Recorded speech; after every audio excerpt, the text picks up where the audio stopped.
Assalamualaikum warahmatullahi wabarakatuh. Kami dari kelompok 2 dengan judul Project Management Knowledge, Facilitating Knowledge. Next.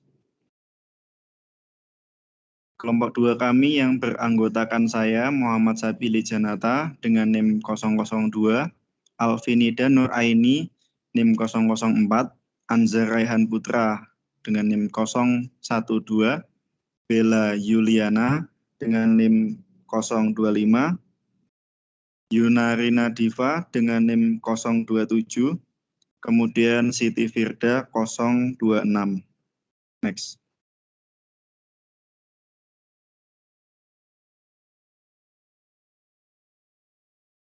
Satu, Project Human Resource Management atau manajemen sumber daya proyek. Mencakup orang, peralatan, fasilitas, dan lainnya untuk memastikan keberhasilan pemenuhan proyek. Namun, peralatan dan penganggaran memainkan peran penting dalam kinerja proyek. Manajemen sumber daya proyek meliputi perencanaan manajemen sumber daya, estimasi sumber daya aktivitas, resource acquisition, pengembangan tim, manajemen tim, resource control. Next.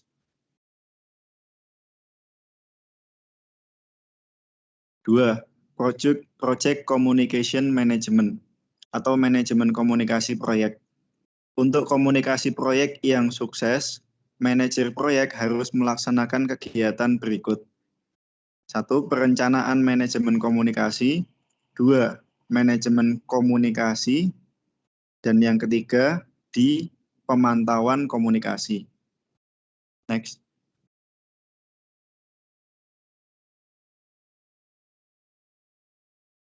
Kemudian selanjutnya yang ketiga ada Project Risk Management atau manajemen risiko proyek. Risiko proyek seringkali tersembunyi dan tidak dapat dilihat secara sekilas. Itu sebabnya untuk memastikan pelaksanaan proyek yang sukses dan meminimalkan masalah yang tidak terduga, manajer proyek harus melakukan analisis mendalam tentang kemungkinan risiko. Untuk memperkirakan risiko proyek dengan sukses, seorang manajer proyek harus melakukan tugas-tugas ini. Yang pertama ada perencanaan manajemen risiko, yang melibatkan pembuatan rencana manajemen risiko yang menjelaskan bagaimana mengkategorikan dan memprioritaskan risiko yang mungkin terjadi. Yang kedua ada identifikasi risiko, berarti bahwa manajer proyek harus mengidentifikasi risiko proyek. Mereka merekamnya untuk pemantauan dan pencegahan terjadinya risiko. Kemudian yang ketiga ada analisis risiko kualitatif, berarti klasifikasi dan kategorisasi risiko berdasarkan kemungkinan terjadinya dan dampaknya. Kemudian yang keempat ada analisis risiko kuantitatif, yang melibatkan estimasi risiko dalam jumlah dan bagaimana mereka mempengaruhi setiap aspek proyek seperti anggaran, tim, jadwal, dan sebagainya. Kemudian yang berikutnya ada perencanaan respons risiko adalah cara tindakan yang digariskan tentang bagaimana merespons jika risiko utama muncul. Kemudian berikutnya ada implementasi respon risiko adalah tentang melaksanakan langkah-langkah yang direncanakan dalam perencanaan respons risiko.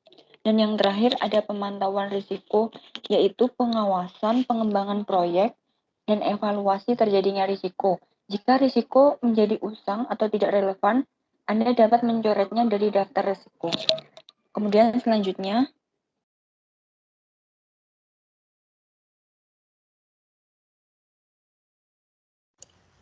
selanjutnya Project Procurement Management atau manajemen pengadaan proyek, di mana setiap proyek ini tidak semuanya memerlukan pengadaan subkontraktor luar untuk mempercepat pengembangan proyek atau melibatkan spesialis khusus. Namun jika perusahaan merasa perlu menambahkan tenaga kerja ekstra ke proyek, maka perusahaan memerlukan serangkaian langkah yang jelas tentang melakukannya. Kemudian hal tersebut akan meminimalkan kemungkinan untuk melebihi anggaran atau batas waktu yang telah ditentukan. Hal tersebut juga membuat proyek perusahaan tetap dalam batas-batas rencana proyek yang ada. Nah, untuk pengadaan proyek yang efektif, manajer proyek harus melakukan kegiatan sebagai berikut. Nah, yang pertama itu ada perencanaan manajemen pengadaan, di mana hal tersebut adalah untuk membantu menentukan kebutuhan proyek dan menetapkan parameter yang dibutuhkan untuk mempekerjakan spesialis tambahan. Kemudian yang kedua ada procurement conducting, di mana hal tersebut melibatkan proses pencarian dan perekrutan karyawan atau perusahaan outsourcing. Langkah ini juga menentukan dalam kondisi apa perusahaan mengalihdayakan bagian dari pekerjaan perusahaan dan persyaratan proyek apa yang harus dipenuhi oleh pihak yang bertanggung jawab. Selanjutnya ada kontrol pengadaan, di mana hal tersebut menyiratkan manajemen dan pemantauan kontrak untuk memberitahu kepada para pihak jika terjadi perubahan atas proyek yang ada. Selanjutnya,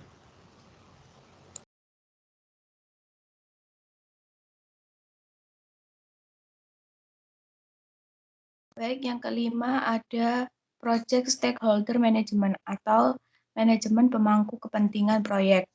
Manajemen pemangku kepentingan adalah bagian mendasar dari setiap proyek. Mereka memulai proyek, mengidentifikasi persyaratan produk, memodelkan proses proyek, memperkirakan hasil proyek, dan menyatakan keberhasilan proyek. Setiap pemangku kepentingan memiliki seperangkat fungsi sendiri dalam sebuah proyek. Oleh karena itu, seorang manajer proyek harus menetapkan peran dan tanggung jawab mereka.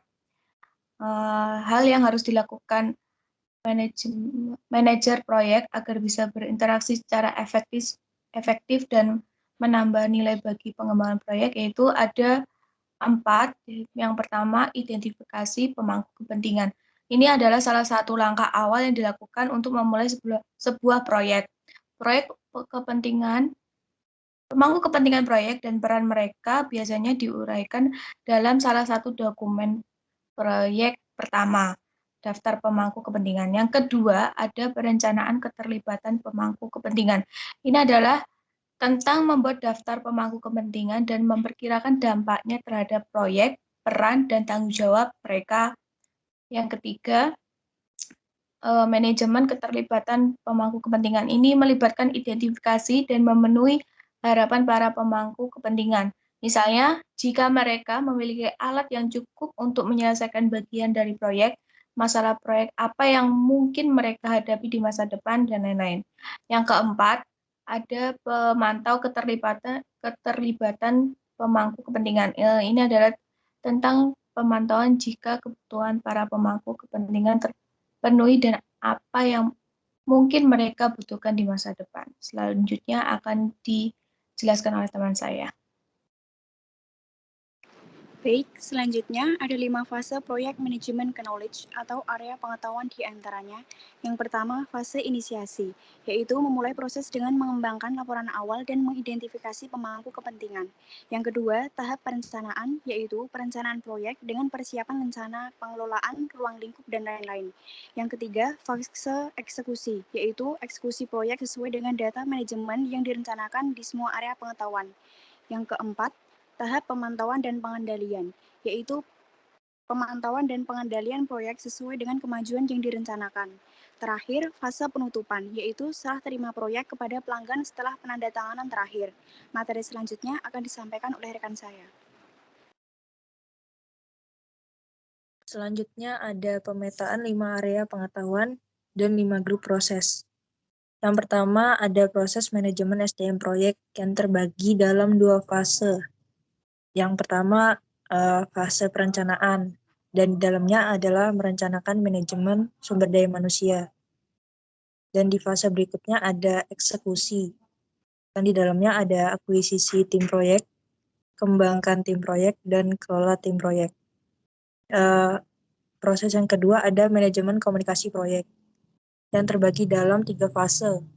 Fase yang pertama adalah perencanaan, yaitu merencanakan manajemen komunikasi. Fase berikutnya ada eksekusi, yaitu mengelola komunikasi, dan yang ketiga pemantauan dan pengendalian. Fasenya mengontrol komunikasi.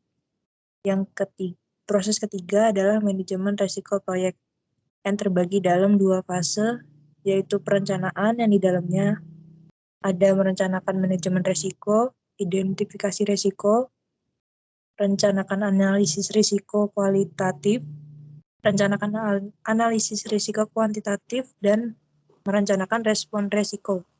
Dan fase berikutnya ada pemantauan dan pengendalian, yaitu risiko kontrol. Proses yang keempat adalah manajemen pengadaan proyek yang terbagi dalam 4 fase. Fase pertama adalah perencanaan, yaitu merencanakan manajemen pengadaan. Fase berikutnya adalah eksekusi, melakukan pengadaan. Dan fase berikutnya pemantauan dan pengendalian. Dan dalamnya ada kontrol pengadaan. Dan yang terakhir fase penutupan, yaitu tutup pengadaan. Dan proses yang terakhir adalah manajemen pemangku kepentingan proyek yang terbagi dalam 4 fase. Fase pertama adalah inisiasi, yaitu mengidentifikasi pemangku kepentingan. Fase kedua adalah perencanaan, merencanakan manajemen pemangku kepentingan. Fase ketiga ada eksekusi, yaitu kelola keterlibatan pemangku kepentingan. Dan fase yang terakhir adalah pemantauan dan pengendalian, yaitu mengelola keterlibatan pemangku kepentingan. Sekian presentasi dari kelompok 2, kelompok kami. Terima kasih Ibu Miss Tasya sudah mau menyimak presentasi kelompok kami. Sekian dari kami. Thank you. Wassalamualaikum warahmatullahi wabarakatuh.